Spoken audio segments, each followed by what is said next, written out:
नमस्कार, मी तनया तुमच्या सगळ्यांचं परत एकदा स्वागत करते आपल्या YouTube चॅनल मध्ये। तर परत एकदा आज मी नवीन विषय घेऊन तुमच्या समोर आलेली आहे। #लगीनघाईचा हा दुसरा एपिसोड आहे। पहिला एपिसोड होता करवली विशेष। तो व्हिडिओ जर तुम्ही बघितला नसेल तर तोही व्हिडिओ तुम्ही चॅनलवरती जाऊन बघू शकता। त्याची लिंक मी खाली डिस्क्रिप्शन बॉक्स मध्ये देईन किंवा वरती आय बटन मध्ये। तर आजचा हा पार्ट आहे वरमाई विशेष। जसं की थंबनेल वरून तुमच्या टायटल थोडंसं लक्षात आलं असेल तर वरमाई म्हणजे कोण? तर नवरी किंवा नवरदेवाची आई। नवरीची आई म्हणजे सुद्धा वरमाई असते आणि नवरदेवाची आई म्हणजे सुद्धा वरमाई असते। पूर्ण लग्नाच्या फंक्शन मध्ये जे कोणी मेन रोल किंवा मेन पार्ट प्ले करत असेल तर ते असतात वरमाई।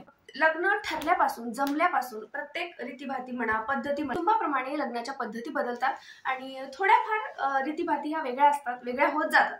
तर ह्या दोन्ही घरांच्या रीतीभातींचा रूढी परंपरांचा समतोल गाठत कार्य कसं अतिशय काय म्हणता येईल निर्विघ्नपणे पार पडेल याकडे त्या दोघींचा कल असतो।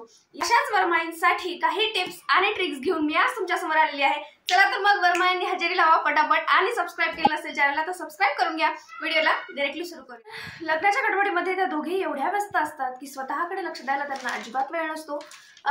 स्वतःच्या तब्येतीची काळजी घ्यायला त्यांना वेळ नसतो। स्वतःची झोप पूर्ण करायला सुद्धा त्यांच्याकडे वेळ नसतो। त्यांना वाटतं मी झोपले तर कायच मोठा फार बदल होऊन जाईल की काय आणि मला तो कळणार नाही। तर समजा नवरीच्या आईला किंवा नवरदेवाच्या आईला पार्लरवाली तयार करायला आली नसेल तर त्यांना स्वतःच तयार व्हावं लागतं। आणि बहुतांश मिडल क्लास फॅमिलीमध्ये मध्यमवर्गीय घरांमध्ये अशी परंपरा नाहीये की जेवढ्या लेडीज आहेत लग्नातल्या तेवढ्या सगळ्यांना पार्लरवालीकडून मेकअप करून देणे किंवा पार्लरवालीची सोय करणे अशी काही पद्धत नाहीये। त्याच्यामुळे नवरीला एक पार्लरवाली असते आणि तेवढी बस असते आणि बाकीच्या सगळ्या आपापल्या तयार होत असतात, आपापल्या परीने आपापल्या स्वतःला त्या सजवत असतात। आणि ह्यामध्ये जवळच्या कोणी असतील म्हणजे फॉर एक्झाम्पल करवले असतील तर त्यांनी वरमाईंना त्यांना असं थांबवून 2-4 पिना लावून द्याव्या लागतात किंवा हे बघ ते बघ करून गजरे लावून दे। त्यांच्या काही लक्षात नसतं, त्यांचं स्वतःकडे लक्ष नसतं मुळात। ते त्यांच्याकडे लक्ष दिलं नाही तर साडी गुंडाळून फास्ट मध्ये एक पिन लावून साडी कशी तरी नेसून त्या मंडपात पळतील एवढी सुद्धा त्यांची तयारी असते। नंबर 1 टिप आहे की तुम्ही लग्न लागताना जी साडी नेसलेली आहे अंगावरती तर त्याचा ब्लाऊज तुम्ही असा शिवा की लग्न लागण्यानंतर जी साडी तुम्ही बदलणार आहात ती साडी सुद्धा त्या ब्लाऊजवर मॅच होईल। म्हणजे काय होईल तुमचा वेळ वाचेल। तुम्हाला फक्त लग्न लागलं की पटकन 2 मिनिटात येऊन साडी चेंज करण्याचंच तेवढं काम राहील। म्हणजे ब्लाऊज पण चेंज करा एवढं काम तुम्हाला राहणार नाही आणि कमी वेळात पटकन 5 मिनिटाच्या आत तुम्ही रेडी होऊन बाहेर जाऊ शकाल। त्याच्यानंतर दुसरी जी महत्त्वाची गोष्ट आहे ते काय करा, तुमचा हा जो आंबाडा आहे गजबजलेले गजरे आहेत तर ते ना गजरे आधी तुम्ही काढून टाका, कारण गजरे सुकतात। जर तुमचं 12च्या लग्नाची वेळ असेल तर सकाळपासून जर तुम्ही गजरे लावून ठेवलेले असतील फॉर एक्झाम्पल तुम्ही नवरदेवाची आई आहात तर सकाळी जी वरात जाते तर तेव्हापासून तुम्हाला तयार व्हायचं असतं आणि वरातीत गेल्यापासून ऊन आहे तर लग्न लागेपर्यंत गजरे सुकून जातात आणि सुकलेले गजरे डोक्यावर ठेवण्यापेक्षा ते गजरे तुम्ही काढून टाका। जर दुसरे गजरे फ्रेश असतील तर ते तुम्ही नंतर लावा, नाहीतर मग सरळ एखादं गुलाबाचं फुल असेल किंवा एखादी शोची पिन असेल किंवा वर्कची पिन असेल एखादे क्लचर असेल तर ते तुम्ही लावा। दुसरी महत्त्वाची गोष्ट आहे की तुमचा जर आंबाडा पाडलेला असेल किंवा खूप गच्च आवळू जर एखादी हेअरस्टाईल कोणी पाडून दिली असेल तर त्याच्यातून तुम्हाला मोकळं व्हायचं असेल तर ते तुम्ही आधी सोडा आणि तुम्ही रोज जशा हेअरस्टाईलमध्ये असतात की फॉर एक्झाम्पल एखादं साधं क्लचर लावणे किंवा साधा आंबाडा पाडणे, बाबा एखादंच क्लचर लावून आंबाडा पाडलाय फार इथून तुम्हाला जर नको असेल केसांची हेअरस्टाईल नको असेल तर ते तुम्ही आधी काढून टाका लग्न लागल्यानंतर आणि तुम्ही तुमच्या साध्या हेअरस्टाईलमध्ये या। केस सेट झालेले, साडी तुम्ही चेंज केलेली आहे ब्लाऊज न बदलता आणि आता सगळ्यात आधी एक गोष्ट करायची ती म्हणजे तोंडावर थंडगार पाणी मारायचे जाऊन।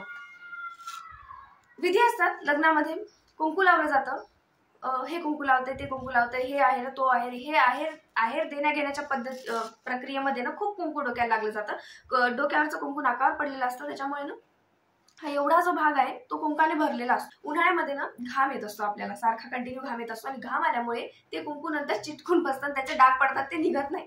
त्याच्यामुळे ना तुम्ही काय करा, लग्न लागलं एकदा की दुपारच्या विधींसाठी जेव्हा तुम्ही साडी बदलायला जाणार आहात आतमध्ये तेव्हा तुम्ही थंड पाण्याने चेहरा धुवून घ्या, टिकली चेंज करा छान आणि त्याच्यानंतर थोडंसं तुमच्या हाताने कुंकू लावून घ्या कपाळाला, कारण पाण्याने ओली झाल्यानंतर ती टिकली पडून जाईल। नंतर दुपारी जर तुम्ही तशाच बाहेर गेला टिकली न बदलता तर टिकली पडून जाईल, तुमच्या लक्षात राहणार नाही। त्याच्यापेक्षा मध्ये आलात ना टिकली बदलून घ्या, दुसरी लावा, छान फ्रेश लुक करून मग बाहेर जा।